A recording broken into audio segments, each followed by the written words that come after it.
Well, my mom and dad always told me way back when we were little that we should never be afraid to speak what we think is the truth, to speak out and say it. That stayed with me the whole time. Welcome to Voices of Deconversion. We share the inspirational stories of deconversion told by former Christians who are now atheist or agnostic. Our stories remind us we're in it together. They give us hope to find our voice. They encourage us as we discover who we are and help us to embrace who we become.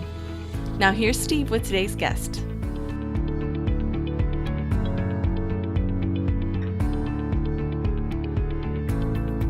My guest today is co-president of the Freedom from Religion Foundation, also known as FFRF. He's co-president with his wife Annie Laurie Gaylor, and they host a weekly radio show and podcast called Free Thought Radio. A former minister and evangelist, he became a free thinker in 1983. He has authored many books, including Just Pretend, a free thought book for children, Losing Faith in Faith, From Preacher to Atheist, Godless, The Good Atheist, Living a Purpose-Filled Life Without God, Life-Driven Purpose, How an Atheist Finds Meaning, and his most recent book, God, the Most Unpleasant Character in All Fiction. He's a graduate of Azusa Pacific University with a degree in religion. A professional pianist and composer, he performs free thought concerts and is featured in FFRF's musical CDs, Friendly Neighborhood Atheist, Beware of Dogma, and Adrift on a Star. He joined FFRF's staff in 1987, serving as Public Relations Director. He was first elected co-president in 2004. He speaks widely and has engaged in more than 100 debates about religion. Along with his wife, he has appeared on a variety of TV news shows, including Oprah, O'Reilly, Good Morning America, Univision, CNN and Fox News segments, CBS Evening News, and ABC World News Tonight. It's my pleasure to welcome Dan Parker. Dan, thanks so much for joining me today. Hi, Steve. Thanks for having me on. Yeah. So why don't you go ahead and talk a little bit about what FFRF is up to these days?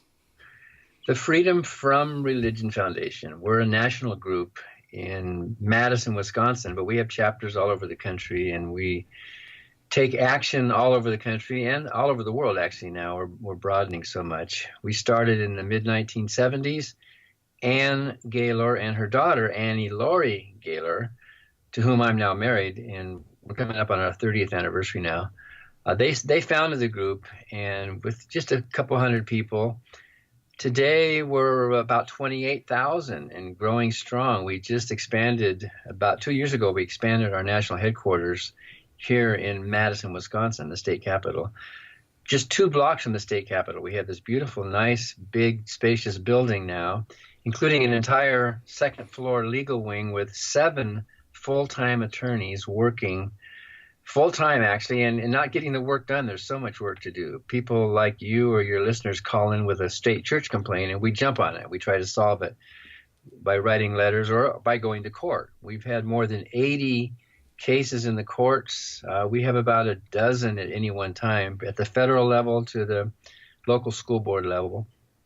And that's primarily what we do. We work to keep state and church separate. That's our main purpose. We have a second purpose as well, but with our main purpose, we're suing Congress over denying atheists, me especially, the right to open Congress with not a prayer, but an invocation. We're suing the IRS on a number of things, including the clergy housing allowance, which is a big deal right now because I don't know if you know, but members of the clergy get a big break when it comes to their housing, a big tax break that the rest of us don't get. We're suing over the 990 form that nonprofits have to file, and so on. We just had a big victory. We had a number of victories just recently. Cool. We finally got a Ten Commandments monument moved from the front, right near the front door of a high school, public high school in Pennsylvania. And that was really fun. They vowed it would never move, but it was just moved a couple of days ago, and now there's a blank spot there. Wow. Catholic Church took it and is displaying it. Well, that makes sense, right? That's where it should be. And that's what we think. Religious people should display their views. It's a free country, right? But not on our public property. It should be on their own property. Right. So and we've stopped. And we just filed a lawsuit over a Texas judge who locks the doors of the courtroom and has everybody pray to Jesus. Everybody in the room pray to Jesus.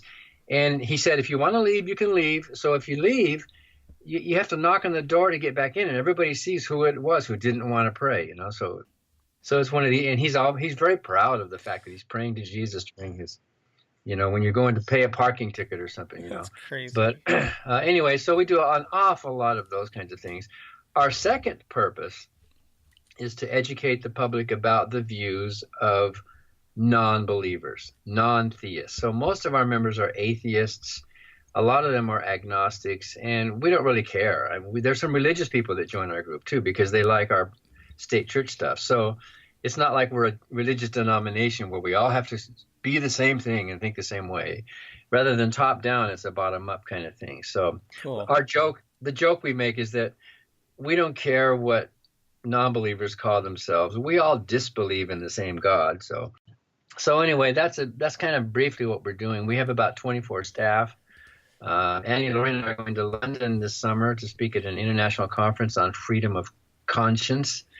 And you mentioned debates. In June, I'll be doing my 125th wow public formal debate, moderated debate in front of an audience in a church in Houston. And then in October, I'll be going to North Carolina for Southern Evangelical Seminary, if you know what that is. That's Norman Geisler's seminary. Oh, yeah. I was big into Norm Geisler and his whole organization when I was a Christian. Yeah. He was one of the first persons I debated back in 1990, I think it was. Oh, my goodness. And so he has the seminary, and they're having a big conference of Christian apologists that weekend. And to cap off the conference, they're going to show them how to debate an atheist. So I'm the atheist coming in to stand in front of a whole room full of these on-fire Christian apologists, right? Yeah. And Richard Howe is going to be taking the other side of it. We met before. We debated in 1997, I think, before. So I just love it. It's going to be in a big megachurch. So to me, that's just really exciting to stand up and basically to stand in a pulpit, but to be saying these very non-pulpit kind of things. So that will be debate number 126. So that's amazing. That's so many debates. Yeah, it sounds like a lot, but 126 debates does sound like a lot. But the first one was 1985. So when you spread it out over 32 years, that's really not that many per year. One thing I wanted to mention. So I saw on your website, I'm in the Pacific Northwest, and I saw that you were doing something regarding the mayor of Seattle who was giving an address in a mosque. Yeah. What was that all about? We don't roam the country looking for these violations. It's people like you who live there who bring it to our attention. Yeah. So the mayor of Seattle, and in fact, we wrote a letter congratulating the mayor and agreeing with the mayor for wanting to be sensitive to the refugees and to religious discrimination. And we think it is appropriate for the mayor to acknowledge the diversity and to even speak, privately at a mosque or something. But he had scheduled his annual State of the City address to be held in the mosque itself. In other words, he was holding official city business within a religious institution. Yeah. So we complain if it happens in a church, and people sometimes say, well, how come you're only going after Christians? Well, because mostly Christians are the majority in this country. So if it happens in a mosque, we're going to make the same complaint. We think that an official business is where anybody in the city's welcome to come, but some people won't go into a religious establishment. Some people don't like that religious establishment. Right. And to the mayor's credit, he immediately got it and he understood. I forget the mayor's name. Is it Ed Murray? Yeah, that sounds Ed right. Murray. Yeah, I should know. I mean, I live near Seattle, so. So to his credit, he said, "Yeah, oops, you're right." And so they moved the State of the City address back to City Hall, where it belongs, where anyone can go to. And then he had a separate meeting at the mosque talking about diversity and welcoming all people, and there should not be a ban on religious immigration, that kind of stuff. So we applauded that, and I think most people got the message. It's not like we're hating the religious people, or that we don't think the government should acknowledge religion. Of course it should, and it can. But that official city business should not be conducted in a place of worship. That was the issue. Yeah. So that's great. Is there anything else that you wanted to mention about yourself or about FFRF? Well, I got to say we're right in the middle of this IRS lawsuit, and I got to tell you, if you're ever thinking about suing the IRS, That does not sound easy. well, it's like with this housing allowance thing, we have standing to sue because um, our organization, which is a nonprofit, just like churches are nonprofits, they get a tax break. We have designated housing allowance to me and Annie Laurie and to our attorneys, and so we don't get the break that the clergy get, and so that establishes our standing. But I got to tell you, if you're ever thinking of suing the IRS, make sure you have been very, very careful with your own taxes. Oh boy. Because the government has all these resources to dig through. When we went to we did depositions before the U.S. Attorney who came to Madison to try to trip us up. They had a huge, big red binder, like just on me, my whole life, and all my tax forms, and here it could have been embarrassing if they had found something, because all our attorneys were all there looking, and they're going line by line, and you deducted this, and you withheld that, and you reported this income, and what did you write on this form? Anyway, we came through just fine, both of us. But at the end of the deposition, it was like one of these Columbo moments, that old detective story, Yeah. Columbo. She stood up and she said, "Okay, we're done here." And then she turned around and she said, "Oh, one more thing. Were you ever arrested for drunk driving in the state of Missouri?" And I laughed. I said, "Well, I don't drink, and I've never been drunk, and I sure haven't." Some other Dan Barker schmuck must have been arrested in Missouri. Oh no. I mean, but that shows you the lengths that the government can go to. Yeah. And you know what I mean? And trying to trip you up, or to try, because if I had lied under oath or anything like that, that would have compromised a case. But anyway, there's a lot of adventures when you sue the government. There is some comedy in what we do. Oh my goodness. Well, so I've heard you refer to yourself as an atheist or free thinker. What is there a term that you prefer when you describe kind of your beliefs about religion? Atheist is a really good word. Some people say it's negative, but I think atheism is really a double negative. It's kind of like the word independence. If you look at the word independence, that's a negative word, right? Not dependent. But it's a double negative, so it's a positive concept. There's a lot of words that, an antidote, for example, that's a negative word, but we think of it as a positive thing. So, but we don't care. You can be an atheist and an agnostic, I think, because they're addressing totally different things. Atheism and theism address belief, and agnosticism and Gnosticism are addressing knowledge. So you can say, I'm an agnostic who's atheistic, or I'm an agnostic who is theistic, like Blaise Pascal was. So free thinker is as an informal kind of umbrella term, and it goes way back, actually, the word free thinker as a single word, not a hyphen, but a single word, free thinker, free thought. Look it up in the dictionary. It just refers to people who reject authority and revelation, and they prefer reason in making up their minds about religion. Those are free thinkers.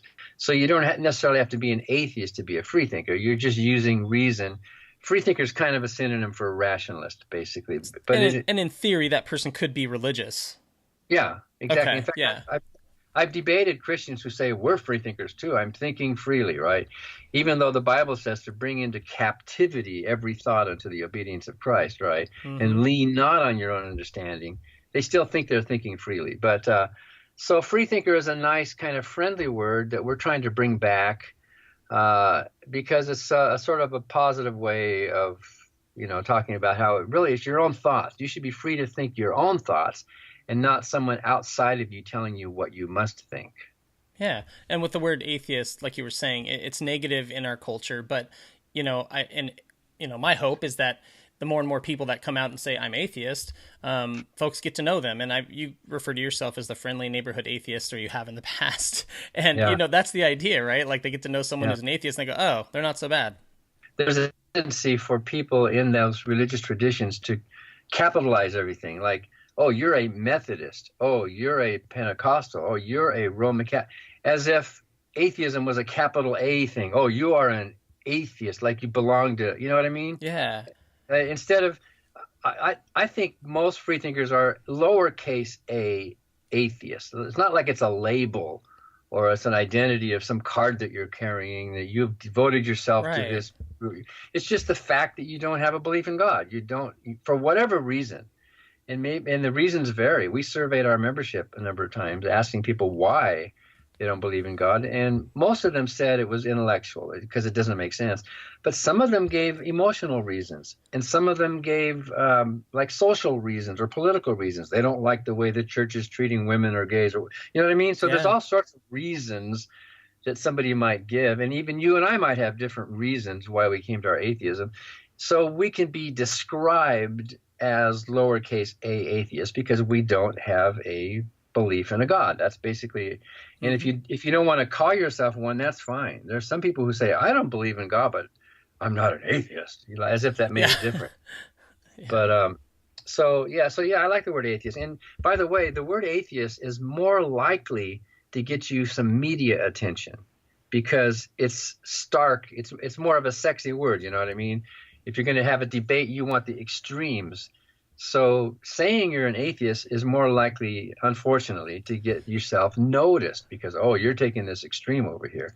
And if you just say, well, I'm a free thinker, well, what's that? Or I'm a humanist, which is a great word. Yeah, but nobody knows what it means. Well, humanism is wonderful.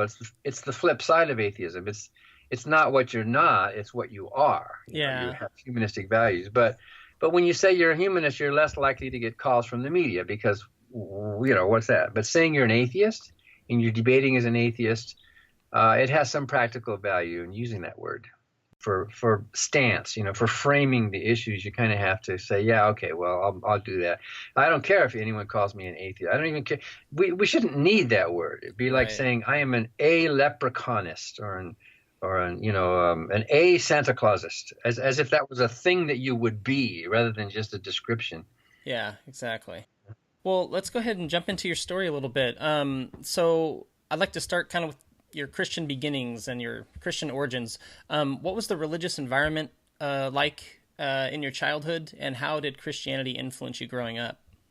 We were raised evangelical Christians. Ever since my dad threw away his worldly 1940s dance music and got saved, and my mom too, they raised us in the church Sunday morning, Sunday evening, Wednesday night, Bible studies, and then even other meetings during the week and revival meetings, and I liked it. I thought, this is great. This is really nice. It's a sense of community, a sense of purpose. I felt like, and I suppose people all over the world feel this, I felt I was so lucky that I was born into the right family with the right religion in the right country in the right time of history. How lucky can one person be? Everything is right about what I believe. And I didn't resist it. I didn't have doubts. I prayed and I got goosebumps and I saw what I thought were answers to prayer and I felt the Spirit of God and I got, all of that. It was very, very real to me. And it wasn't just because mom and dad said so. And I know other people who go to church and they wonder, what the heck? It doesn't take, Right. Like my wife's dad, Paul Gaylor, when he was like 10 years old in church in southern Missouri, he was sitting there looking around and it dawned on him, my parents are nuts. They believe this. It never took with him. It never took with, like with Richard Dawkins or James Randi. But it took with me. I mean, I really sincerely just loved it. It wasn't like I was making myself believe. I just felt it and loved it. My parents were very, very, how do I say this? They were very smart, but they weren't in it for the smartness. They were in it for the relationship with Jesus. And they had trouble finding a local congregation that was spiritual enough, if you know what I mean. They thought a lot of these churches were just too dry. And so we church hopped for a while. We were in the Church of the Nazarene for a while, and that was kind of nice. The second work of grace and sanctification and all of that. We were, for a while, Baptist, which was a bit too, that particular church wasn't that emotional for them. And then we got involved in the charismatic movement in the 1960s, where the Anaheim Christian Center became Melody Land Christian Center with Ralph Wilkerman and that big charismatic movement.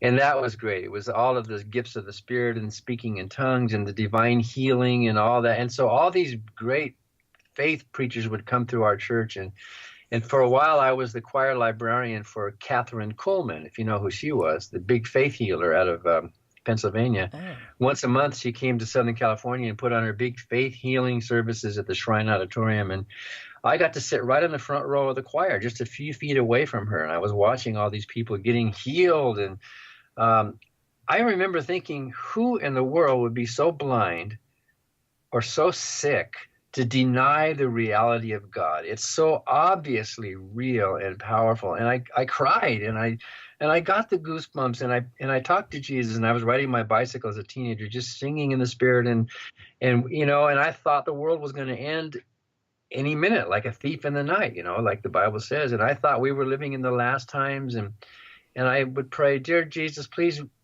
wait one more day so that we can bring more people into the kingdom. And so I became a teenage evangelist. I was carrying my Bible. I was preaching to people. I was preaching in churches. I was playing the piano in churches. And then I became a cross-country evangelist later, and then an associate pastor. And so for me, it was just very real. I was not pretending. And in my books that you mentioned, I make a strong case. And people sometimes tell me, well, Dan, you were not a true Christian, or you never would have left it, right? You probably heard that too. Mm-hmm.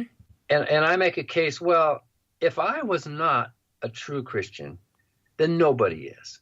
The person who's criticizing me isn't either, because doesn't the Bible say you shall know them by their fruits? It doesn't matter what you think or how you judge somebody.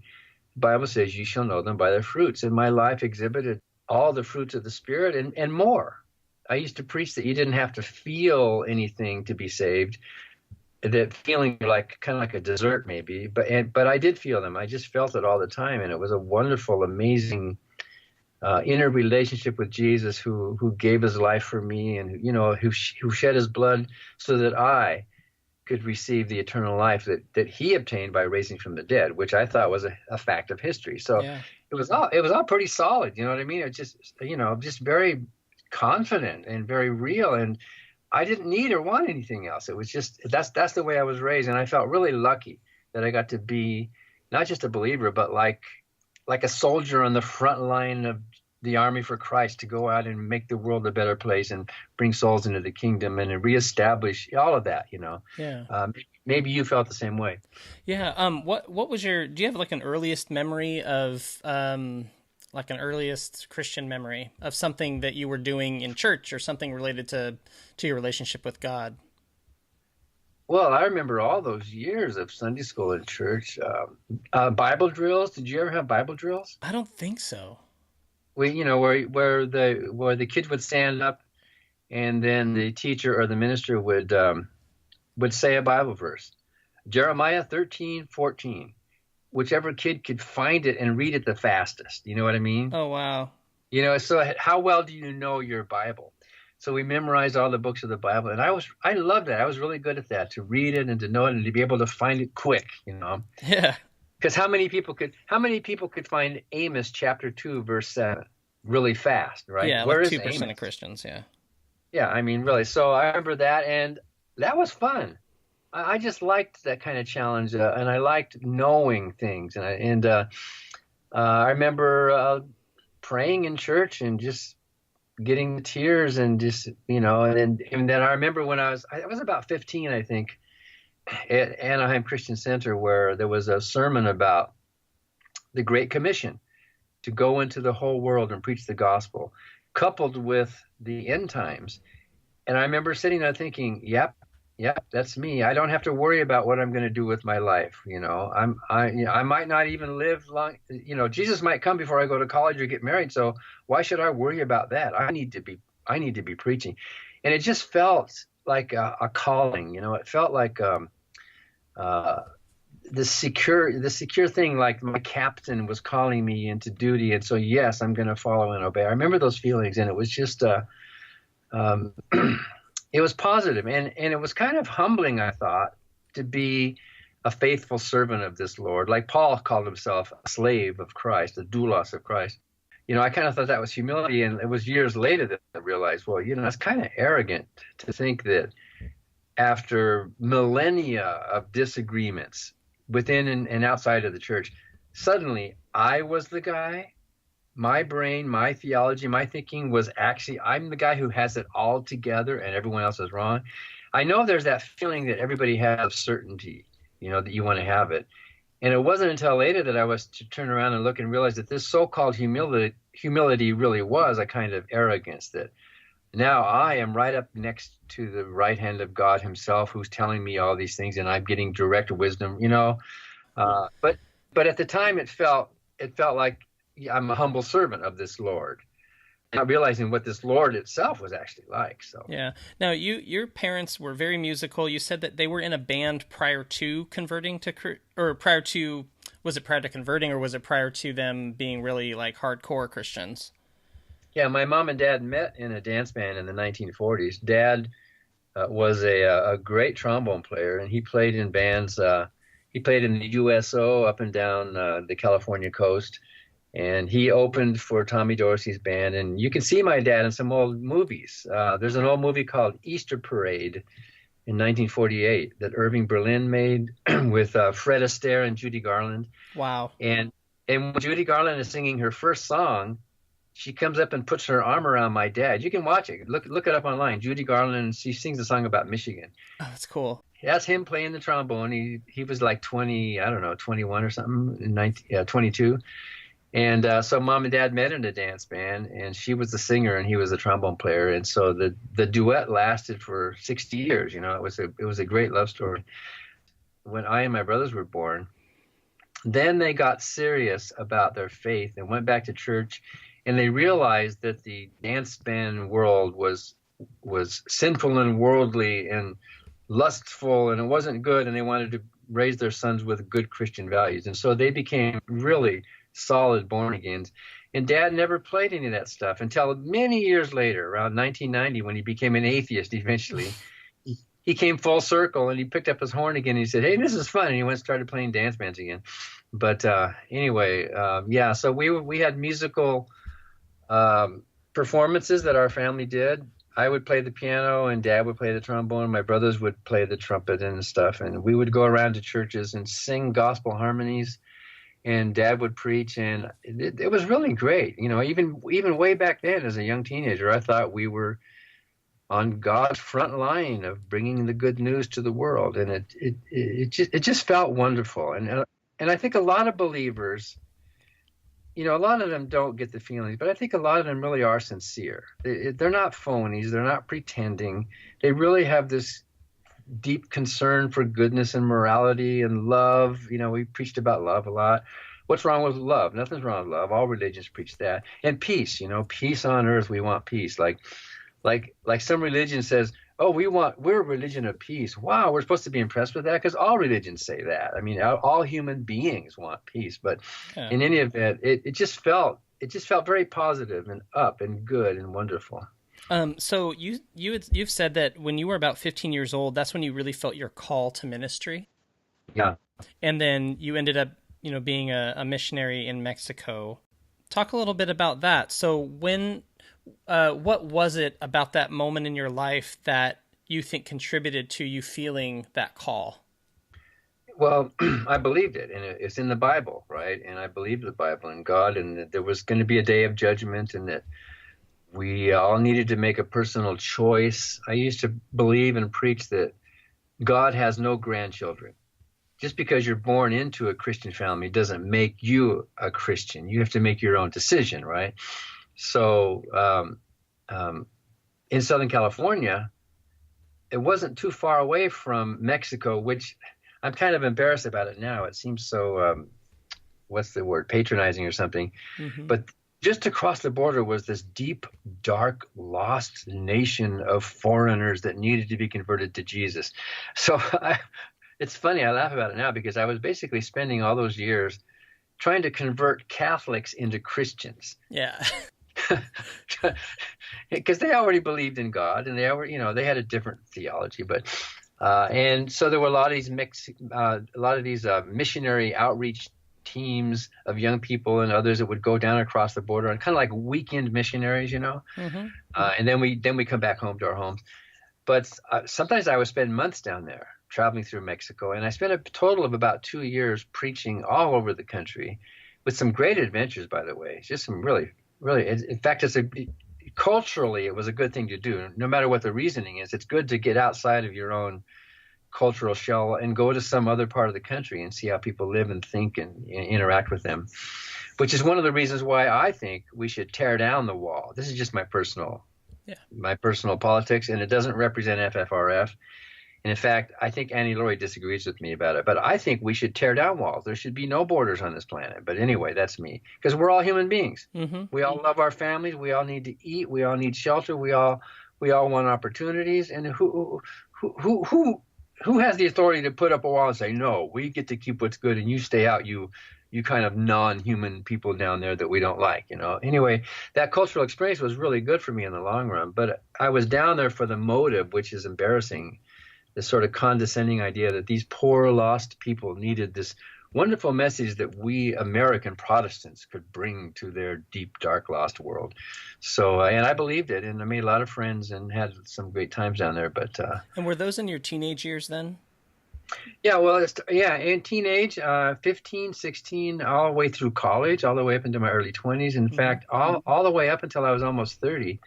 I was down in Mexico for a week or two or a month at a time on different outreach events.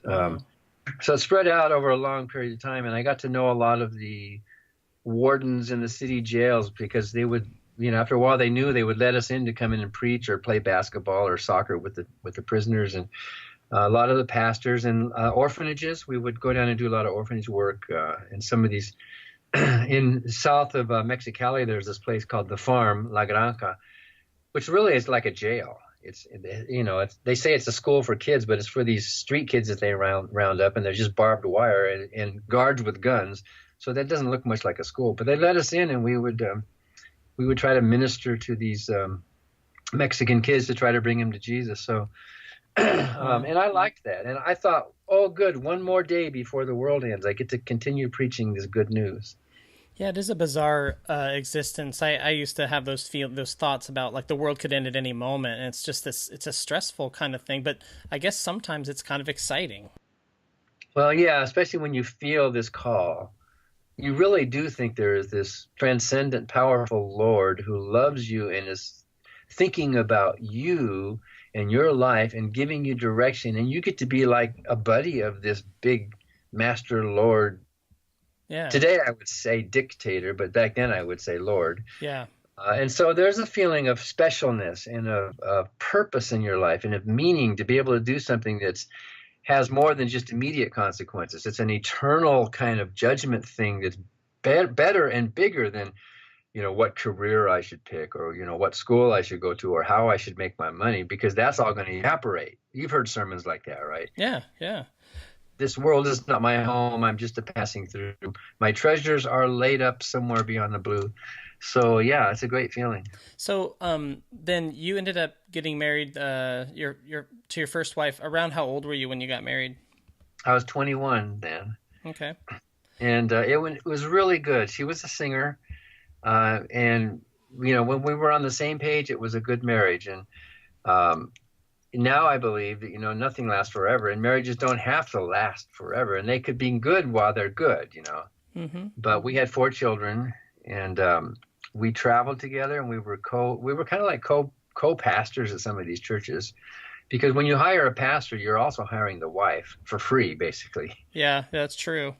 Who comes along and does almost as much, if not more, work than the pastor does, actually, in the church. But yeah, we met at Azusa Pacific University. And then was it around this time, like when you're early married, or your 20s or whatever, that you were doing a lot of traveling to different churches and playing music? Yeah, so I was a preacher primarily at first, who happened to be a pianist and a piano player.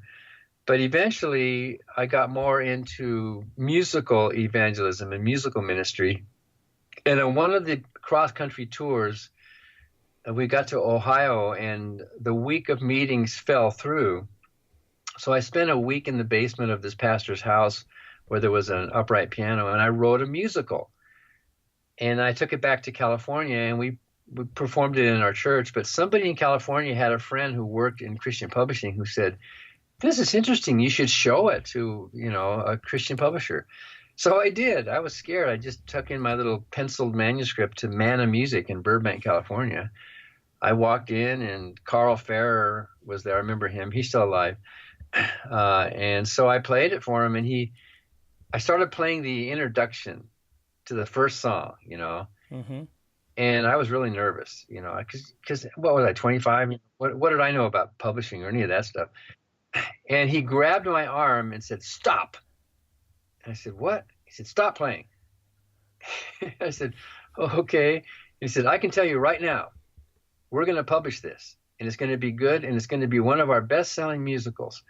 And I said, "How can you tell that?" He says, "I've been in this business long enough to know from just hearing this and from seeing your manuscript. And besides, we've been praying that God would bring us in a new children's musical for Christmas. And you walk in the door with this already written children's musical for Christmas." So they did. They didn't change a thing. They published it. They put it out. And it did become, within those circles, it became a bestseller for Manna Music for a lot of years. And suddenly, I was this Christian composer, which was a totally different thing. And I was getting invited to preach, but I was also getting invited as like the composer, because churches were performing it and Christian schools were performing this musical, and it was on television. And so they asked me to write a follow-up for Easter, the Christmas musical. When I tell you the title, you might laugh. And if you laugh, it's because you lack spiritual understanding. See? The title of my Christmas musical is "Mary Had a Little Lamb." And of course, people who are spiritually mature realize Mary was the mother of Jesus. Jesus was the Lamb of God. So get it? Mary had a little lamb. Yep. So it was the Christmas story through the eyes of the animals. So it was a big success in the 1970s. And then Manna asked me if I'd do a follow-up for Easter. And guess what the title of that one was?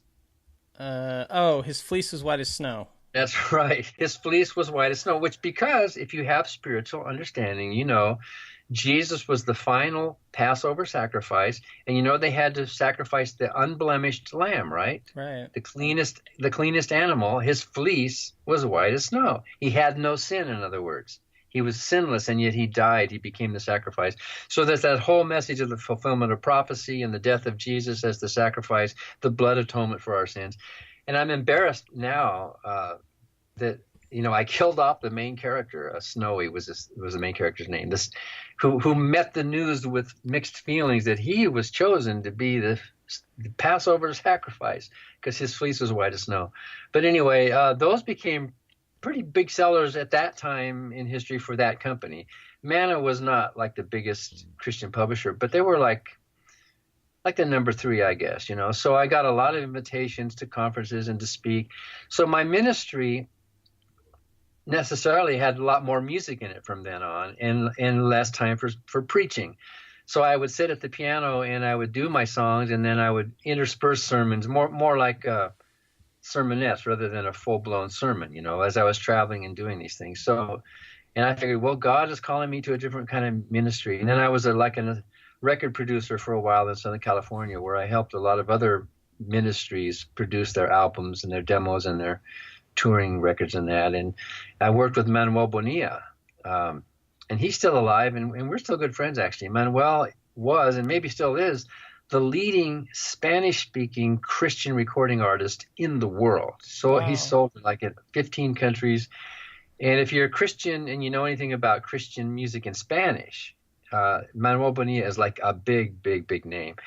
And we met in a little dusty village in Mexico, and then up in California, I became his producer for a lot of years, and we knocked out some groundbreaking children's Christian albums in Spanish, which were played all over the radio, and it had never been done before. And we worked hard to find a really good choir of children who could sing in Spanish on pitch, you know what I mean, and really be good. And we really pulled that off. And you can hear those online now, all those albums we made, which were, songs that he wrote and Sunday school songs. And then it was classy arrangements. We used Grant Geisman and Fred Petrie, and we had LA musicians in studio, union musicians playing on this really high quality stuff. It had never been done, and it was pretty exciting. So music sort of pretty much directed my ministry from then on.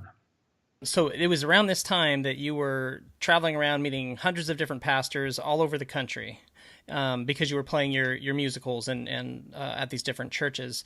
And you've said that that's kind of when you started to become exposed to people who had different Christian beliefs that weren't as fundamentalist or weren't as much of a literal belief in the inerrant Word of God.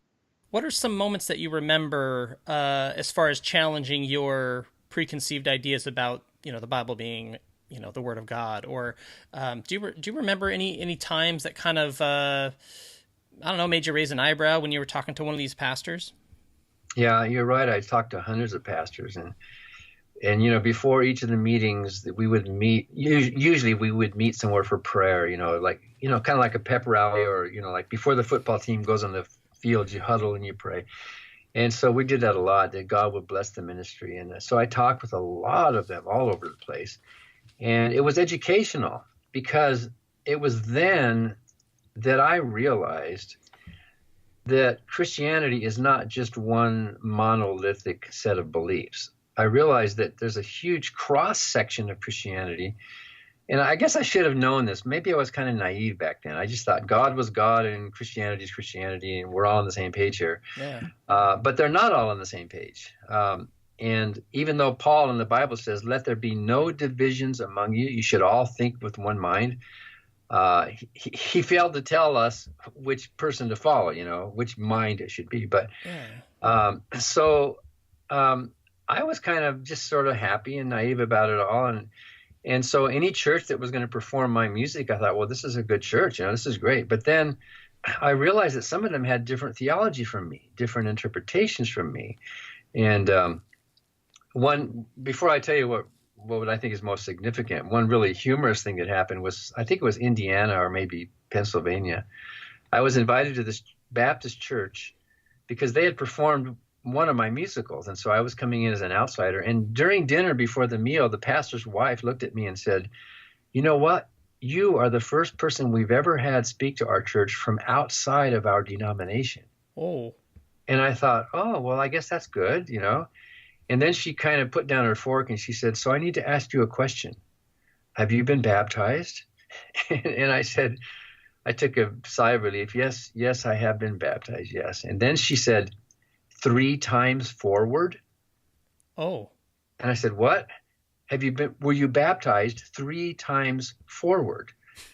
And I said, well, I guess I don't follow you there. And she was shocked that I didn't understand it, because this Baptist denomination believes that in order to be truly saved, you have to be baptized, not backwards in the water, but once in the name of the Father, and once in the name of the Son, and once in the name of the Holy Spirit, 3 times forward, and then you are saved. And I said, I don't know what I said, but I thanked her. Oh, wow, thank you for enlightening me about that. And so in other words, I got to go ahead and give my sermon that night. But what's more important than that little silly story is, it's a very important doctrinal thing to her. Just like in the Church of Christ, I heard that there was a split over whether or not the communion cup should have a handle. People took these things really, really seriously, and instruments in the church and so on. Yeah. But it was a church. It was a Baptist church, by the way, American Baptist Church in Southern California, where we were meeting. The pastor and I were meeting before I was the guest speaker, outsider coming in, and we were praying. And then the pastor kind of just sort of said tangentially, we have some members of our church who don't think Adam and Eve were actually historical people. And I thought, what? And you let them be members? And he said, don't get me wrong. I believe Adam and Eve were historical people, but these members of our church, they think that the Adam and Eve story is kind of like the parables that Jesus told. When Jesus told the parable of the prodigal son or the Good Samaritan, he didn't actually intend us to think there was an actual prodigal son, with an address and a social security number. It was a story, right? And the important thing isn't the historical truth of it, as the moral lesson of the story is what's important, right? And if Jesus can make up stories, and it doesn't matter that it's a made-up story to teach an important spiritual or moral truth, Well, then these members of my congregation, he told me, think that the ancient Israelites also came up with a parable about the fall of the human race, and that they didn't even intend back then for anybody to think that Adam and Eve were actual people. It was one of these stories that was made up to teach an important moral tale. By the way, if you look up the word fable in the dictionary, it's a moral story that involves talking animals. Oh, that's so funny. Here's a talking snake and these two people. And so I remember listening to that and thinking, well, this is heresy. This is horrible. These people are really wrong. And how can they be good Christians and have this idea that God would lie about Adam and Eve? And of course, these people didn't think it was a lie. They just thought it was a parable, rather than it wasn't intended to be taken as actual truth. And I remember thinking something happened in my brain then. I didn't throw away Adam and Eve. I didn't jettison the historicity of Adam and Eve. Because later I realized, and a lot of people do realize, there could not have been a first man and a first woman. And if there were, they would have come out of Africa, not the Middle East, right? Mm-hmm. What we know from evolution. But what happened in my brain was, I believe Adam and Eve were historical, but should I allow this difference of opinion to stop me from fellowshipping with other Christians who might have a slightly different theology from me? They're good people. They go to church, they read the same Bible, and am I going to be so arrogant to say, you're going to hell, you get out of my church? Can't I be a little more tolerant and have some wiggle room in the joints, if you know what I mean? Yeah. I remember thinking that back then as this on-fire, mid-20s, late 20s-something preacher who had all the answers, right? So that was a little tiny move, not to atheism. Right. If you were raised the way I was, you don't just wake up one morning and hit yourself in the head and go, oh, stupid me, there's no God. You don't do that. It was a kind of a slight move towards, and at the time I would have said, I'm getting more mature in my faith. I can handle more subtlety, more sophistication. I don't have to be such a hard-nosed young know-it-all, and so that started a process, most of which happened within Christianity. Because most of the criticism of Christianity comes from within Christianity itself, not from outsiders. And so that started about a 4 or 5 year process of gradually liberalizing and moderating. And after a while, I found that my sermons were less about hellfire and the afterlife, and they were more about love and how you live this life. You know how you hear on Sunday morning sermons, it's more about let your light shine before men, that kind of thing. Yeah. And so I thought, well, I'm growing up. I'm maturing as a Christian. I'm realizing the world hasn't ended yet. And now I'm I did get married. I did go to college, and I am having babies, and the world hasn't ended yet. And what was really funny, I wish I had a camera.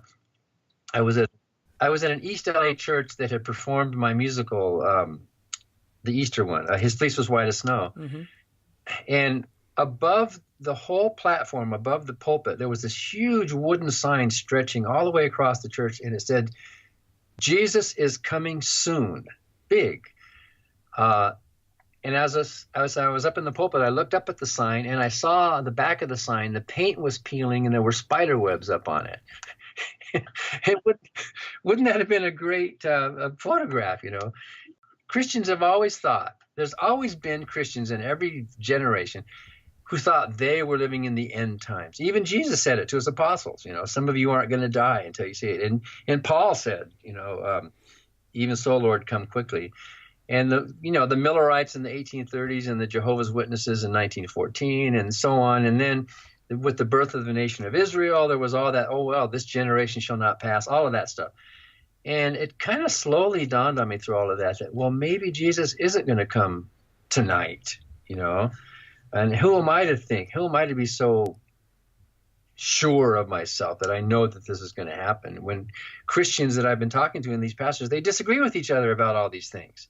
I mean, you don't have to be an expert to see that the experts all disagree with each other. Yeah. So my theology moderated, and I became, I guess I became actually more humble. I started thinking that I didn't have all the answers, and I wasn't the guy that was going to preach to the world what all the answers were. Maybe there's a lot of things I don't know. Maybe I'm unsure about a lot of the things. And that was uncomfortable. It really was for somebody who wanted to have absolute certainty. And so that kind of started it wasn't like a doubt. It wasn't like I was questioning God, or like some Christians today try to accuse me of abandoning my faith in God so that I can be free to sin and be immoral because I don't want any ethical restrictions on my life. You know what I mean? You hear that a lot. You know, they think there's an underlying moral issue to it.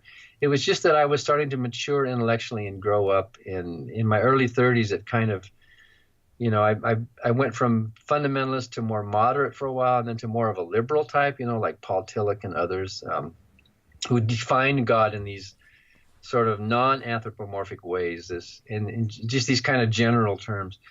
And well, you read my book. I explained how I eventually got to the very end of that and realized, hey, I don't have any real basis for certainty at all here.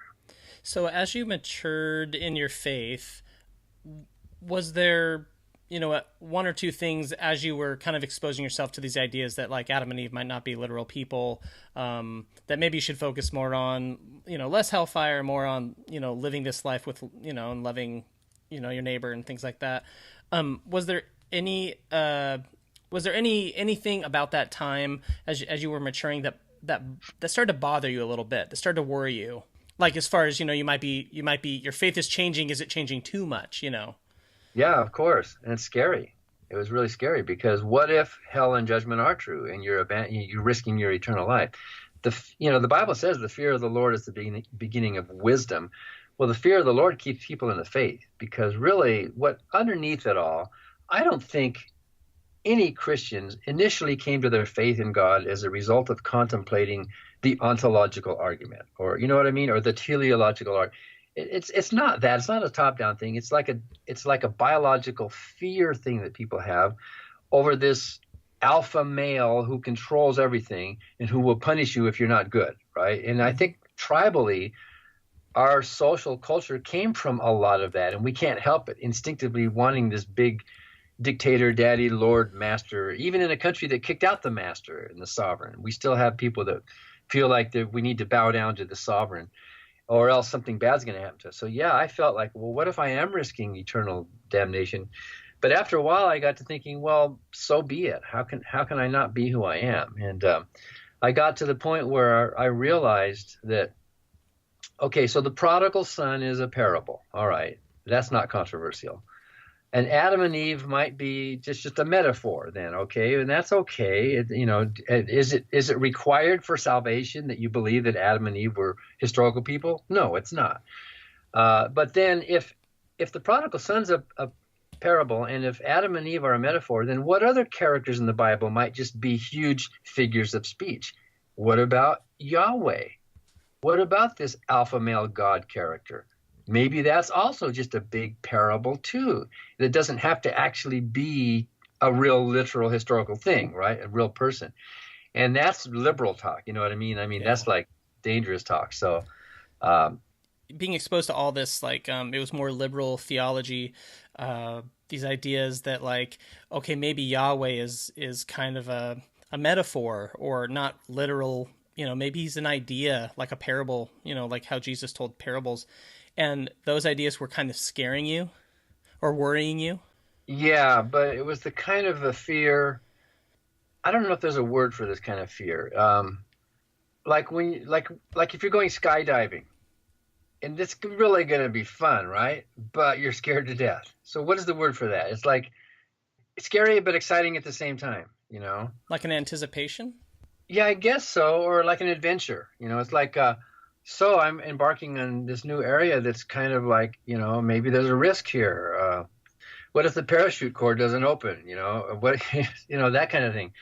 So yeah, and I think that's natural, because if you're raised in any strong religious tradition, whatever it is, Islam or Jehovah's Witnesses or whatever, a cult or a small cult or a large cult like Catholicism, your brain, it's programmed. Your brain gets these habits. You pray and you thank God and these words that you use, and so these habits of thought are in your brain. And it's not just religion. It can be philosophy. It can be anything. It can be, I don't know, your sports team. It can be whatever, you know, or your musical choices. And so when you're suddenly changing all of that, it's a bit of a trauma to the brain. It's a kind of a cognitive dissonance in your mind that hasn't actually restructured itself yet. So you go through a real period. It's kind of like, this might be a rough analogy, but like if there's a death in the family and that person is gone, it takes a while for the grieving process to readjust, and it can take a year or two or whatever, or a divorce in the family or some other big horrible relocation, let's say, if you're a refugee family. So the human brain takes a while to adjust. So I was raised with all this idea that there is a judgment and a hell and a heaven and a stern but loving God, like a father who cares for us, but is, who is just and holy. And it took about a year or maybe a year and a half for that to kind of heal over. Even after I was an atheist for a while, I would still kind of automatically say, praise God, you know what I mean? Or thank you, Jesus, for a while. That was a long time ago. But and so that's a weird place for your brain to be in, where you've turned a corner, but you've still got the habits of before. Yeah, that is bizarre. And I've heard you talk about how you would pray even though you didn't believe in God anymore. And I had that inclination, but I really wanted to pray. And I'd be driving in my car and I would feel so frustrated. It was almost like I was totally unfulfilled, because where I went, my go-to was when I'm stressed or I'm worried about something, I pray. And I've heard you say that you would pray even though you knew God wasn't there. It was like just this, it was part of your life. Yeah. Well, we talk to ourselves a lot too, but I remember talking to God saying, this is really weird, God, because you don't exist, but I'm still talking to you, And so there's a shifting that happens where I kind of became, and maybe you felt the same way, I kind of became my own science experiment, Oh, look what my brain is doing. Isn't that interesting? Isn't it? I'm talking and I'm praying and I'm getting goosebumps and I'm feeling it. But now I don't believe it, but there it is, right? So we know the brain is very creative. You wake up in the middle of the night screaming because you had a horrible nightmare. Your heart is beating and your hands are sweating and you woke up the whole household and something very real happened to you, right? You can't deny that something very powerful happened to you, but there's no boogeyman crawling through the window in reality, right? Mm-hmm. It just feels like it is, right? And so I remember going through that stage, wow, this feels like God is real. But there's no boogeyman in the window. There actually is no God there. It's the brain doing this amazing thing, actually, when you think about it, kind of a virtual reality, or creating this reality in your mind that seems so real, but actually is not. And then if you truly have a scientific mindset, you can be objective enough to say, you know what, it feels right, but it's wrong. You can say that, and that's hard for people to say. That's one of the hardest things for anybody to say is, I was wrong. Yeah. And especially in this case where you've had this powerful experiences, and you feel these things and you feel strongly about them, and yet you start to realize those strong feelings don't correlate to truth. They don't mean that what you're experiencing, that there's some truth behind it necessarily. It could just be that your body's reacting, your mind's reacting to something. Yeah. Yeah, so that is a hard thing for the brain to adjust to, and like you said, it can be a traumatic thing to start to realize there's no one there. You're talking to nobody. That's hard to cope with, I think. Or you're talking to yourself, basically. So we know that. Yeah. Well, okay, so let's see.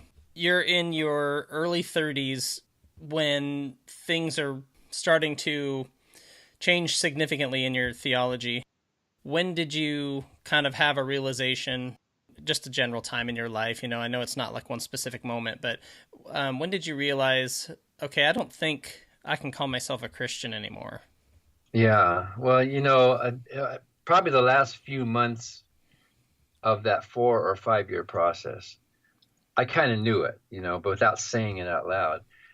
But I was down in a little village south of Mexicali in the summer of 1983 in one of these missions, one of these churches that we had visited a lot. And I was sleeping there overnight in like a Sunday school room on this like little burlap cot. And it was one of these missions where there was actually no glass in the window. It was just open windows, like Adobe mission. And I was looking out the window up at this dark sky, all the stars that were up there burning. And at that moment, for the first time in my life, I realized that I was actually totally alone in that room.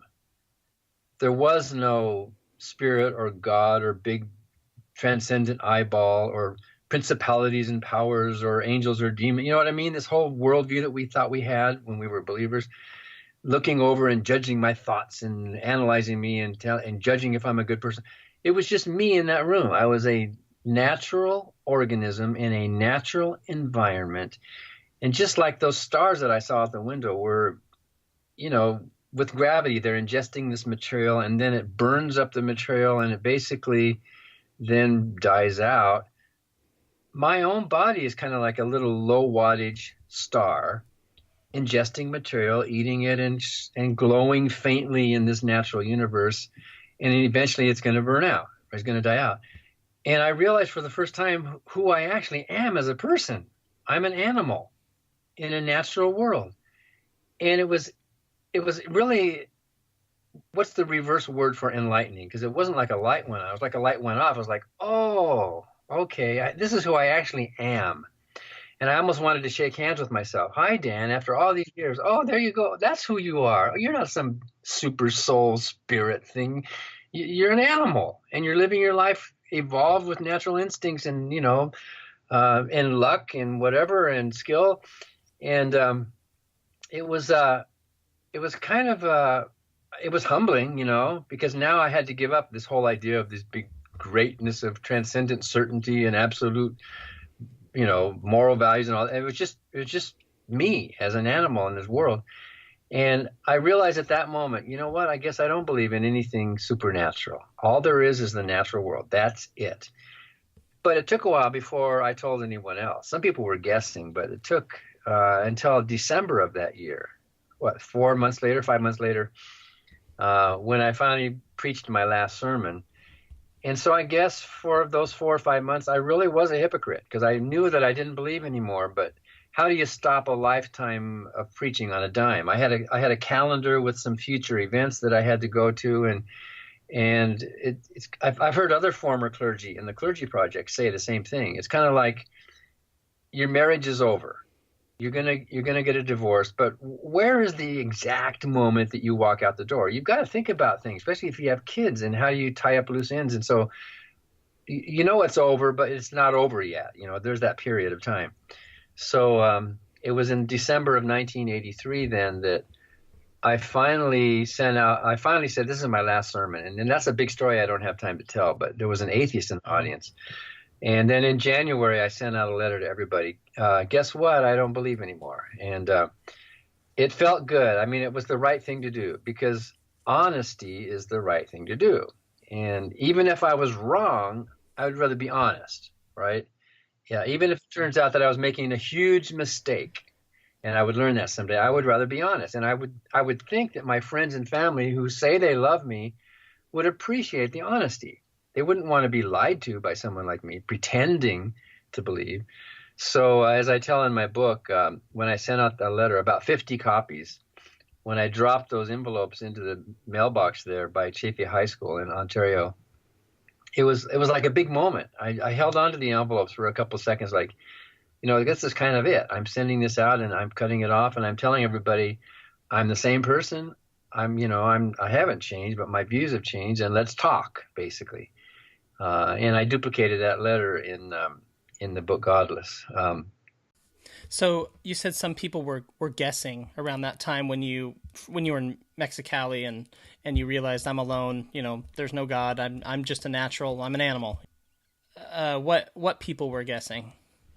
Well, my Christian wife, of course, and to her credit, and we did love each other for a long, long time, and it was a good marriage up until it wasn't, right? And it mainly wasn't because of the ideological differences. She tried to bend, and she realized that even her own theology was moderating, and that happens all the time. That's no big crime in that. People change their views, and I doubt very few Christians today are the Christians they used to be 10 years ago. I mean, we're changing. So she tried to bend, and that was really sort of the awakening of the feminist movement as well. And I realized that I did not want to be a lord over some other person. I did not want to be a quote unquote husband with a capital H, where she was my, you know what I mean? This whole dynamic. Yeah, I thought true love should be egalitarian and horizontal, not top down, like the God of the Bible. The love of the God of the Bible is a top down controlling love of a insecure, almost abusive husband over a wife that he owns as property, and she better not look at another man because she belongs to him. That's what godly love is like, if you look at the Old Testament especially. And so I wanted a mutual friendship kind of thing, and she tried, but to her credit, she did try, but she couldn't bend too far without breaking. She stayed committed, and after we divorced mutually, and I think we're pretty lucky because I've heard of some ugly divorce stories, but after we divorced, she remarried a Baptist minister and is happy about that. And I'm glad she's happy about it. And it was like we had a marriage that was great when it was great, and then it's over, and, not everything lasts. I know other stories where they do, like with Steve Benson. He and his wife both came out of the Mormon church at about the same time. That was kind of cool. And other former clergy whose spouses were kind of like parallel with them, and in my case, it didn't work that way. So what was the most difficult part about that time in your life as you're deconverting or as you realize you don't believe in God and people are beginning to find out? What was the most difficult part of that? Well, the big thing was how to make a living. And that's the big struggle. Is there's a family, and I'm not going to be employed as a minister anymore. So that was a big part of it. Did you have 4 kids at the time? Yeah. Okay. Yeah. So yeah, that's a huge problem. I mean, this is your livelihood. This is how you make ends meet.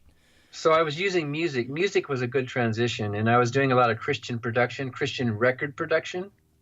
It was all kind of B-level stuff, except Manuel. His stuff was really good quality.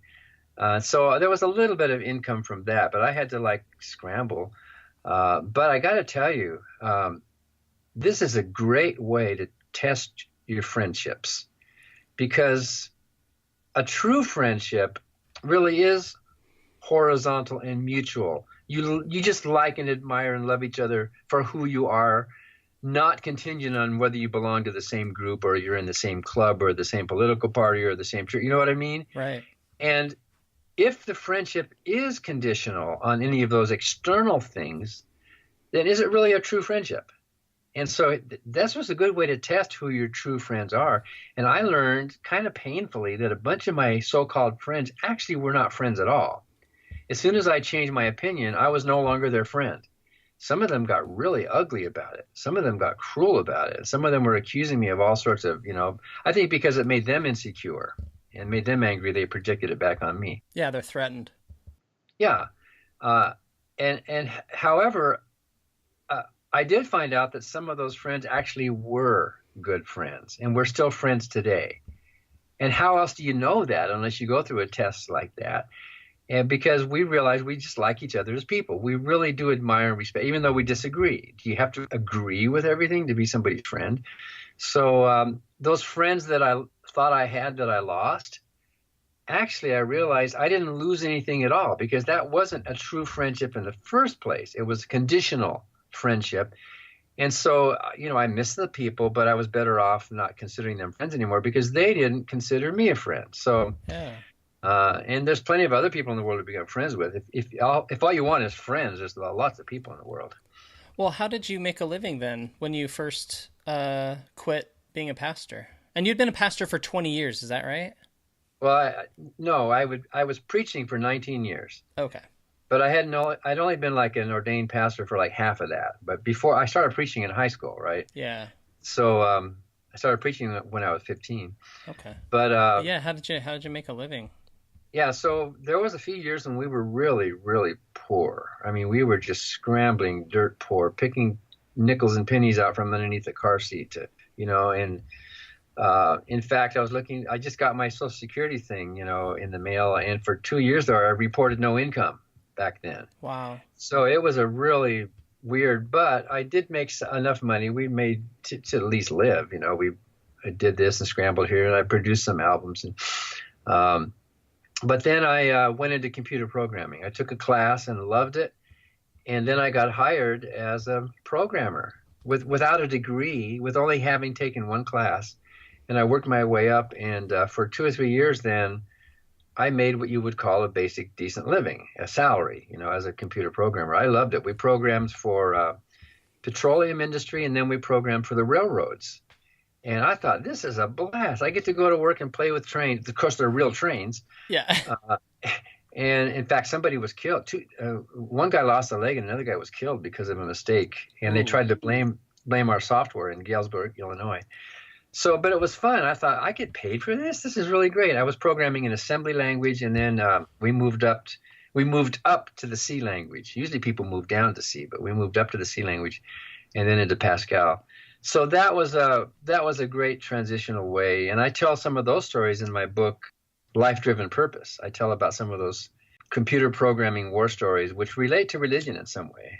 And then I found the Freedom from Religion Foundation and started working, part-time at nonprofit rates for them for a long time. So that's kind of my story. Everybody's story is different. We all have to land on our feet somehow. Mm-hmm. And the Clergy Project is helping people like that who are in transition with job transition and even some hardship grants in that. So if any of your listeners are clergy who are still in the pulpit and you don't believe anymore, the Clergy Project is a good way to kind of help you talk with other people and, what job did you get? How did you get trained? What happened with your family? What book did you read? What counseling did you need? We're all different, but at least there's now a place where you don't feel like you're alone. Yeah, what a wonderful organization. So making a living was the most difficult thing during that time in your life. What was the most helpful thing that helped you through that time in your life? Well, meeting other non-believers was really, really helpful. I was reading everything, and I think the common theme among people who were raised religious, who are now no longer religious, like you and me, the common theme is reading. We're just readers. We read everything we can. We buy the books. We subscribe to the magazines. We want to know. We actually want to know. We read the Bible, and my last book is based on reading the Bible.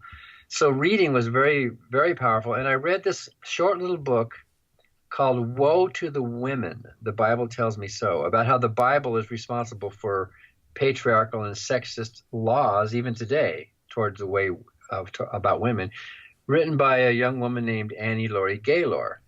So I sent her a letter. I said, this is a great book. I'm a former preacher and I'm an atheist now, and thanks for writing this book.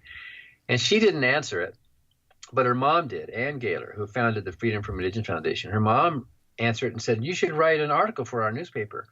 And then when I was doing my computer programming job for the railroads, I got a phone call during lunch from a producer of a TV show in Chicago. She said, we're doing a show about atheism, and Ann Gaylor's going to be on. And she said, you have a good story. You used to be a preacher. So I flew to Chicago to do this show, and the host was a young woman named Oprah Winfrey. And so on that show was the first time I ever publicly spoke about my atheism, because 9 months before that I was preaching. It was also the first time I had knowingly met any other atheists. And there was Ann Gaylor and Annie Laurie Gaylor, the author of this book that I had read.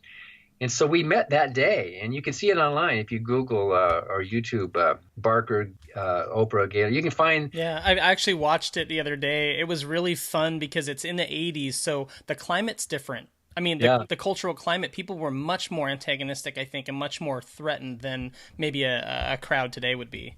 Yeah, it was fun. It was my first exposure.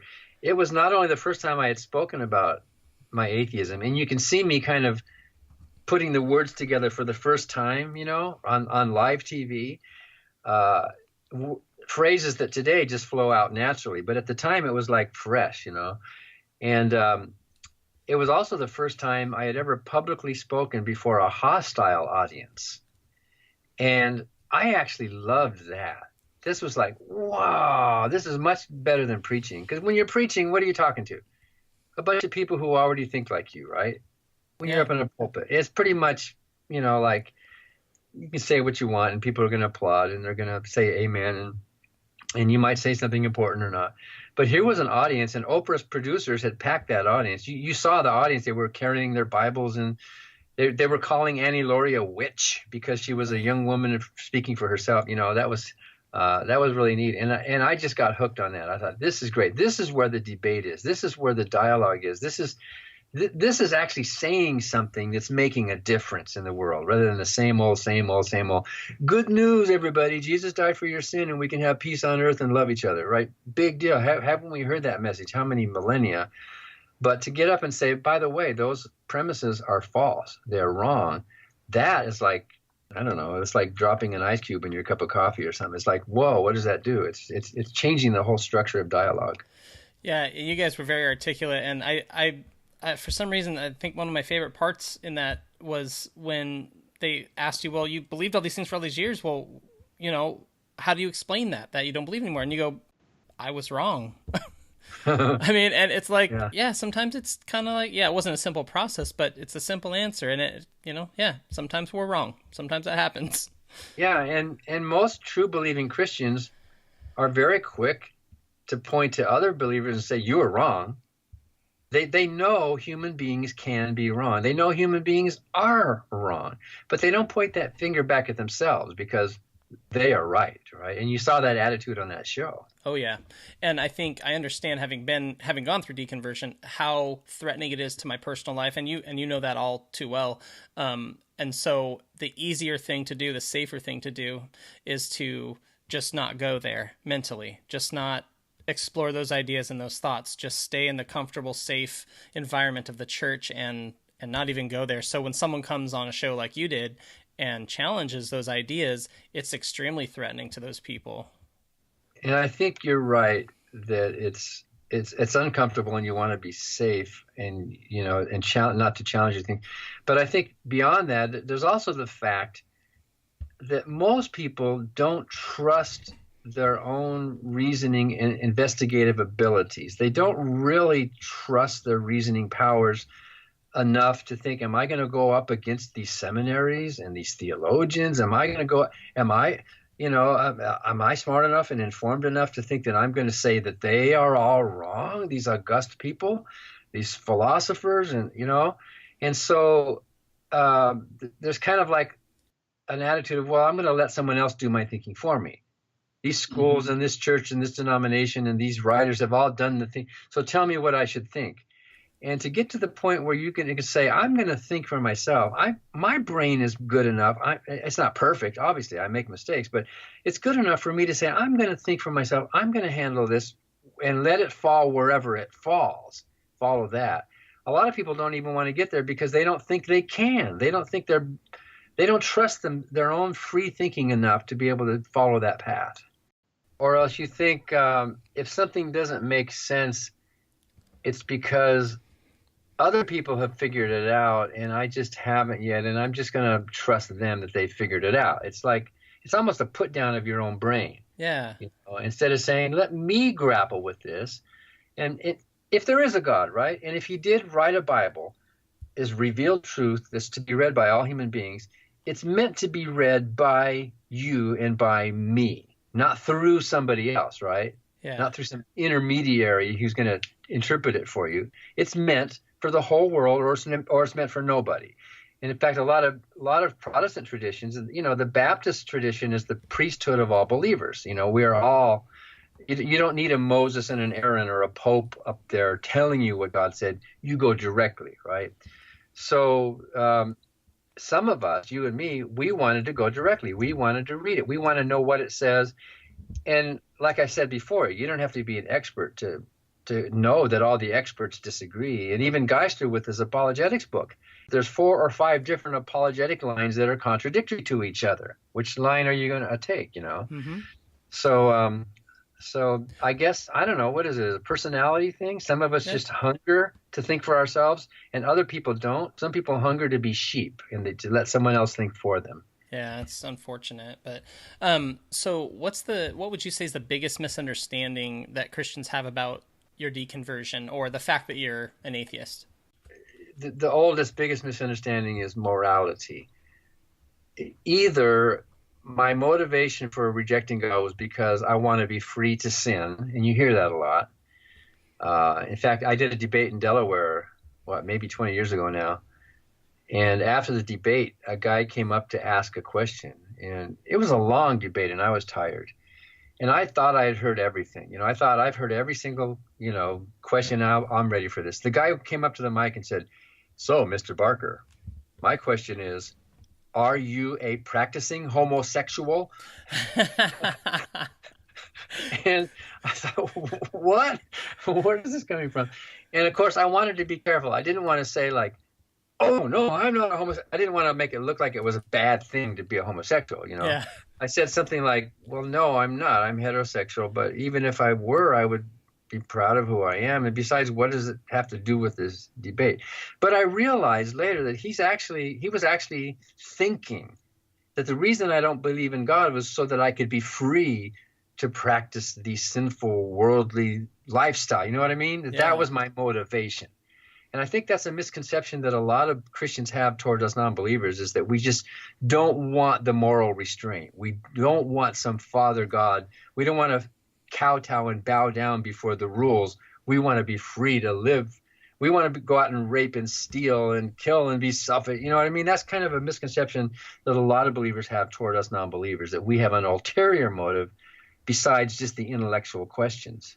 Yeah, and that's really what it was, is it just stopped making sense. And so through that entire process, from the time you were young and just immersed in the church culture and music, and you had a mom teaching Sunday school and a dad who, was in Bible school and preaching, and I mean, all this stuff. And then you're traveling as a missionary and you're a pastor. And I mean, you've lived this life, and then you deconvert and you become an atheist.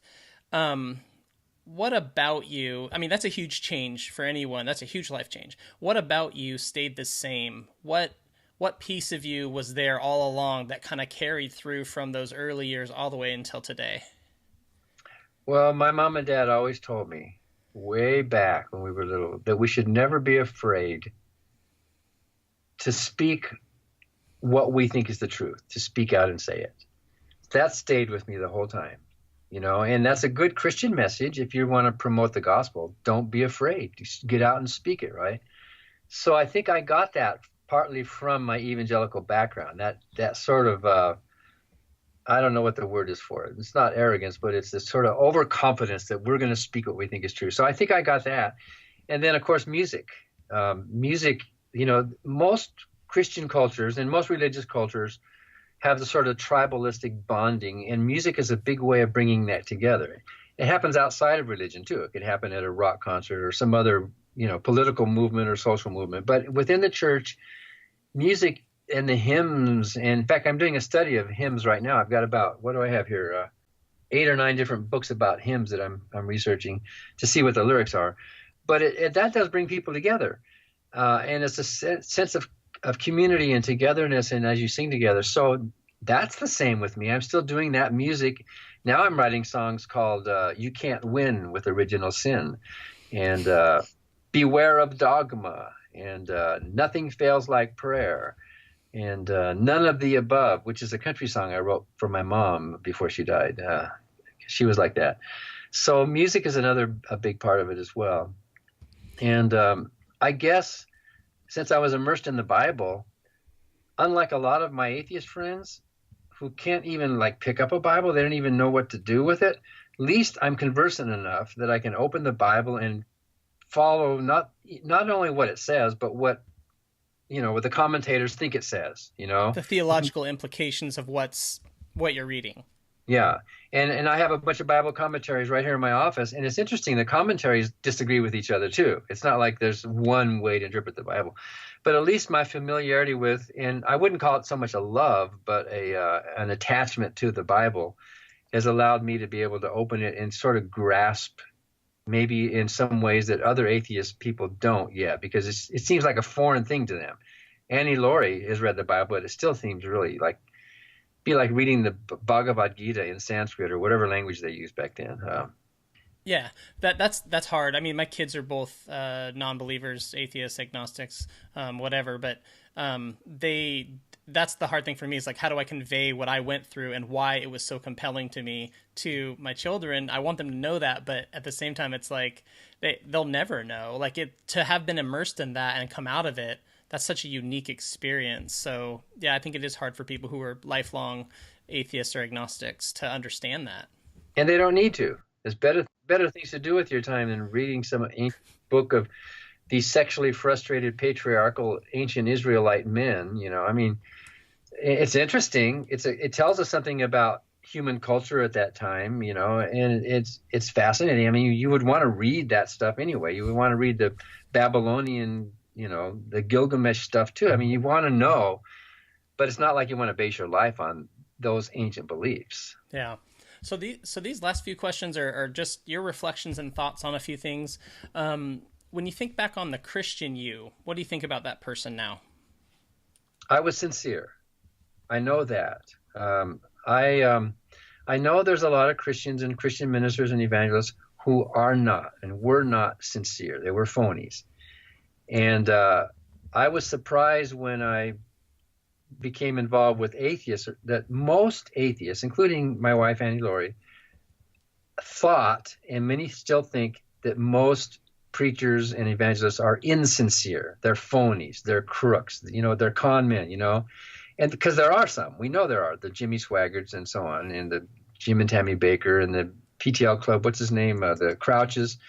Yeah. But I thought back then, and today I still think it, but maybe not to the same degree, that most Christians and most Christian ministers are sincere people. They really, really do believe it, or they wouldn't be putting their lives on the line.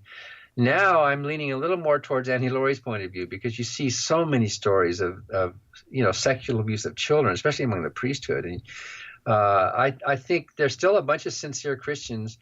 I was one of them, and so I know there are sincere Christians. They're good people. Most Christians they just want to do what's right. They want to do what's good. They want they want a full life, and they want a meaningful life, and for them it's a spiritual thing.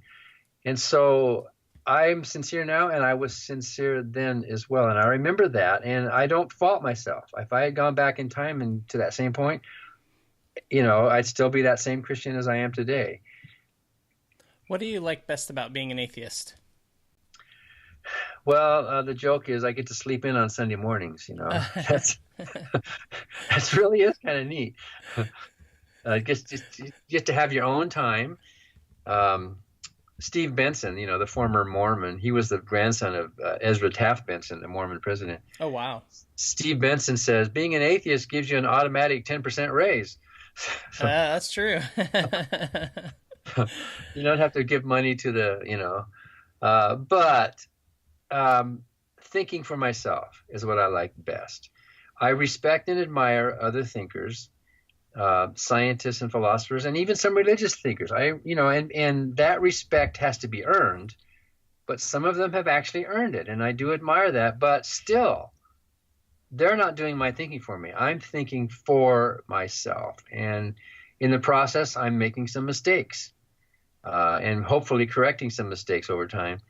But when you think for yourself, at the end of the day, you actually own your own thoughts. To me, that's just incredible. I own them because I wrestled with them. I came to them myself, and I'd be glad to change my mind if it comes to that. But at least I own it, and it's me doing this. It's not somebody pushing it on me from the outside. And I think that's one of the greatest things about being an atheist. Sometimes during debates, I'll end by saying Christians are afraid people will think for themselves. Atheists are afraid they won't. That is a really good line. So, name one thing that you learned or experienced that you may not have if you were still a Christian. For me, okay, I don't speak for all Christians, but for me, the appreciation of evolution, of biology and natural selection. I probably, if I were still a preacher, would be preaching against that to this day, and I'd be missing out on an amazingly beautiful, awesome, just life-changing point of view about how life evolved on this planet that's, 100 times more beautiful than the Christian story or the story of my Native American ancestors about the turtle floating across the water. I mean, these religious myths have a place in culture, but the fact of evolution, the fact of, biological diversity and descent with modification and how it works is just one of the most incredible things. And I'm so glad I got to get to the point where I can at least understand a lot of it, I started by saying that not all Christians are like this. There's a lot of Christians who do accept the fact of evolution, but I was an evangelical conservative where that was actually a sin. So I'm glad I got to this point where I can embrace it, whether you're a believer or not, to really just wrap it around your mind and understand and love the whole idea of evolution. Yeah, I always say this, it really opens up the world to you. I mean, I felt that way about science, and for me it was a little bit of geology and also evolution, but yeah, it opened up that whole world that had been kind of closed off. You didn't go there because you were a fundamentalist evangelical, and God has explained it all. He made everything. I don't need to worry about it. But then, yeah, when you deconvert, it's like, oh wow, there's all this interesting, fascinating, amazing stuff to learn, that you'd been closed off to. So yeah, that's really cool. When you think about your deconversion experience, what are you most proud of? Well, I guess it's the same answer as before. Thinking for myself, I'm proud that I could do that. And I guess I'm proud that it didn't happen too late in life, because we have, life is long, but then at the end of it, it's really short, right? It goes by pretty fast.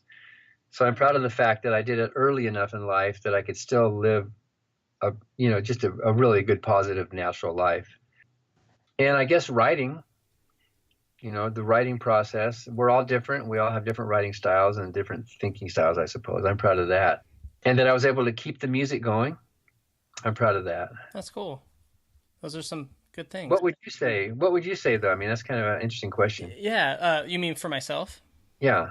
Gosh, I think kind of along the lines of being sincere and being honest, being intellectually honest with myself, having the courage to challenge these long-held beliefs that, if they're wrong, completely upend my life, in some ways, completely ruin my life. I mean, I was looking at, a plan for my life. I had children who were depending on me. I was going into student loan debt. And my wife was Christian, and we were going to, I was going to be a pastor, and she was going to raise the kids. And when my career path was gone, it's like, that's a huge threat. And it was devastating to me, but, having the courage to challenge it, and to be honest with myself in spite of all that to me is what I would say I'm most proud of, that I did it, instead of being afraid and closing myself off. I did the hard thing. So yeah, that's what I'd say. Yeah. And there's a difference between pride and arrogance. Pride can be earned and positive. It's not like you think you're some big arrogant person because you think your own thoughts. Pride is part of our lives. Yeah. And the courage thing, it's like, I'm proud that it was a hard thing. So it's not like it was, like I was courageous and I did something amazing. It was like I had to go through hell, and I'm glad that I made it through. It's more along those lines. Somehow I made it through, and I'm really happy that I did. But yeah. Well, we have definitely talked about a whole lot of stuff and gone through your story, and I've really enjoyed it. Is there anything that we haven't discussed about your story that you want to mention or that you want to talk about? Well, it's all in the book, There you go. I will say my next book, which I'm ready to send to the publisher, is a bit of a departure, although it's relevant. It's about free will. And if you think theological feuding is intense, even among non-believers, the opinion of free will really creates opposing camps. Do we have free will or don't we? And some of my close atheist friends, we have strong disagreement about that. So my next book is called Make Up Your Mind. Do you have free will or don't you? And it touches on theology. And I even raised the question, does God have free will? And what is free will? And if you do or don't have free will, what does that mean for salvation and the death of Jesus and accepting? And, Jesus says, I stand at the door and knock. And if you open the door, are you free to open the door? And I realize, and I point out in this next book, that Christians don't agree on it. Aquinas talked about free will, and Erasmus talked about free will, and so Martin Luther was answering Erasmus, and Martin Luther said, no, we don't have. His book is called The Bondage of the Will. Calvinists have a totally different way of thinking about free will than other types of Christians. So there's all these fights, not only within theology, but within philosophy and science itself. And Sam Harris says, no, we don't have free will, and his whole book is about that. And Daniel Dennett says, yes, we do have free will. In fact, we have many varieties of free will. So that's where I'm going with my next book. And I asked Richard Dawkins if he might want to write a blurb for it, and he said, sorry, I'm not going to help you on this one, because he says, you're very bold to go into those waters. And he's right, because there's, it's not as bad as theology, okay? It's not like we're starting holy wars over this, but there really is kind of a fierce kind of different camps on the opinions of free will. So I think many non-believers, atheists, and agnostics are interested in that topic for a bunch of reasons, and that'll be coming out maybe 6 to 10 months from now. Oh, that's really great. Yeah, I'm obviously, as a biblical studies student, the whole Calvin versus versus Luther, the predetermination and God will save who he's going to save, and there's nothing you can do about it, versus it's of your own free will that you choose to be saved. Coming from that and then being an atheist now, it is interesting to think, being a physical, being an animal, how much of that is just in your genes, how much of what you do is it's just what you were going to do anyway, so that is fascinating. And then, of course, if that's true, then how morally accountable are you? If it's the universe making you do what you're doing, then is it really your fault or your credit? Do you get the blame or the praise for what you're doing? So those are good questions that atheists even struggle with, because it's a good, determinism versus what some people call libertarian free will. Yeah. So I'm not going to solve all the problems in this book, but it's an interesting area to get into, and it's helping clarify some of my thinking about how I can be a biological animal and still live as if I am morally responsible for my actions. It's a good question. Yeah, that's neat. I'm looking forward to that. So that'll be something cool to look forward to. So I started this podcast for the deconverted Christian. What encouragement or piece of guidance would you give them? Think for yourself, I think, is the best thing. Even in my kids' books, I have, the kids' books don't preach to the kids. In fact, in all of my kids' books, I tell the readers, don't take your pastor or your teacher or your parents' word. Don't even take this book's word for it. You have to decide, and you have to think for yourself. And that's what free thinking actually means. You do your own thinking. You've mentioned a lot of resources throughout this interview, and they're all great. Is there one or two that you'd like to recommend to someone who's deconverting? Well, if you're a pastor, minister, or priest, then the Clergy Project is a good place to go to. If you are interested in state-church separation, making sure the government stays out of religion, then, of course, the Freedom from Religion Foundation, which you can find online. We're in the news. The webpage is ffrf.org. And we have a catalog of books and reading material, some that we publish ourselves, and then, of course, we resell books from other publishers. And you can look through our catalog, not just books, but there's also bumper stickers and T-shirts and hats and greeting cards and magnets and, all these fun stuff, that can enliven the life of a non-believer. So our webpage is one of those areas as well. And, of course, you can always go to Amazon and look under atheism. I have to confess something here. I hope I don't get in trouble, but I shop at Amazon, but I don't buy at Amazon.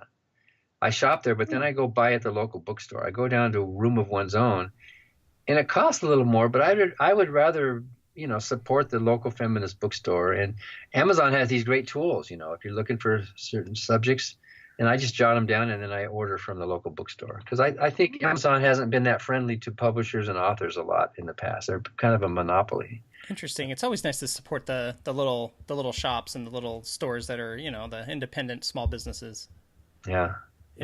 So what's the best way to get in touch with you if people want to reach out? Well, ffrf.org is one good way. And on our webpage, the Freedom from Religion Foundation, there is Oh, there's gobs of stuff. There's a whole legal section. If you have a legal complaint, what to do. Like if they're praying at your children's school, or if the Gideons are passing out Bible in your child's 5th grade class, or whatever.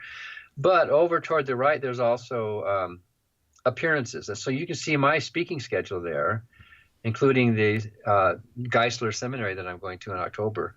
And by the way, you have to register for it. You can't just show up. It's one of these things. Oh. But skeptics get a half price. So if you want to go to that debate in October, sign up and tell them you're a skeptic, and they'll give you a half price for it. Oh, that's interesting, because it's being held at a seminary, so there's going to be tons of Christians, so they want to have the audience be a little bit more balanced. But they do want people to come in, but it's a registration kind of event. So it's like you can't just walk in off the street. They need to know who's coming in. But you can go in and tell them, I'm a skeptic, I'm an atheist or an agnostic, and they'll let you come in for half price. And that's in South Carolina, right? It's in Charlotte, South Carolina. I forget the name of the church. It's a big, like a mega church there that the seminary is using for this event. Interesting. Cool. Well, Dan, it has been an absolute pleasure talking to you and meeting you for the first time. And I know you're super busy and doing lots of great work with the Freedom from Religion Foundation. And I just want to thank you for taking the time out of your day to sit down with me and have this discussion. I really enjoyed it. I enjoy these stories. And so thank you so much for taking the time to talk to me today. Well, thank you, Steve. You sound like another really good thinker too, so it's encouraging to hear your story as well. It resonates. Oh man, totally. Like a lot of these stories have really resonated with me, especially the folks who come from like a charismatic or a real fundamentalist background like myself. So yeah, so thank you again. All right. I hope we'll meet someday.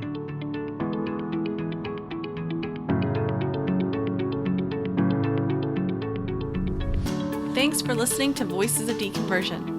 Be sure to join us next time by subscribing to the podcast. If you'd like to learn more, check out our newsletter at vodpodcast.com.